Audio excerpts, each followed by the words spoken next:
If you need to collaborate with external users who don't have access to assets in media management, you can use OpenText Hightail. Here's how. Before you begin, make sure your media management administrator has configured the integration with Hightail. Your user account will also need permission to access Hightail.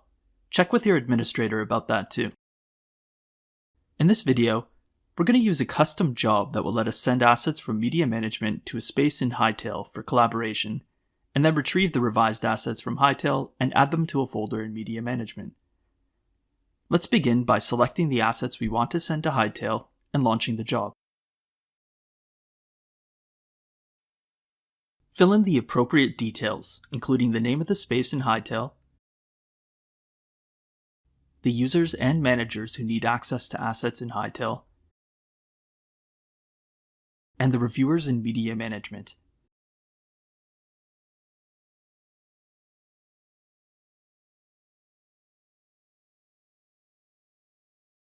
If you aren't signed in to Hightail, an authentication task will be assigned to you. Sign in and complete the task.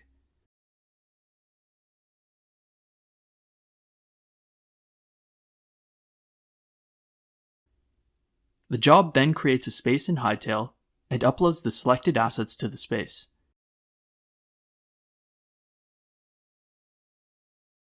It also checks out the assets in media management. You can open the space from the Retrieve Content task.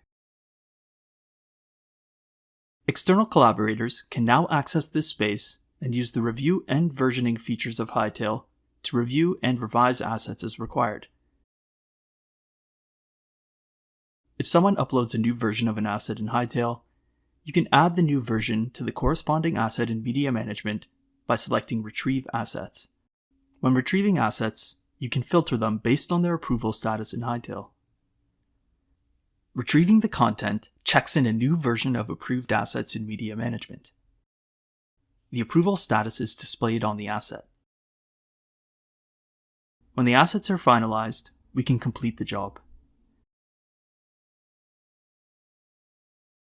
The job archives the Hightail space, updates the metadata fields of the assets with their approval status, then adds the assets to a media management folder named after the Hightail space. If you need to view the previous versions of the assets, you can use Detail View in media management. And that's how you can review media management assets in Hightail. Check out the other videos in this series for more media management tips.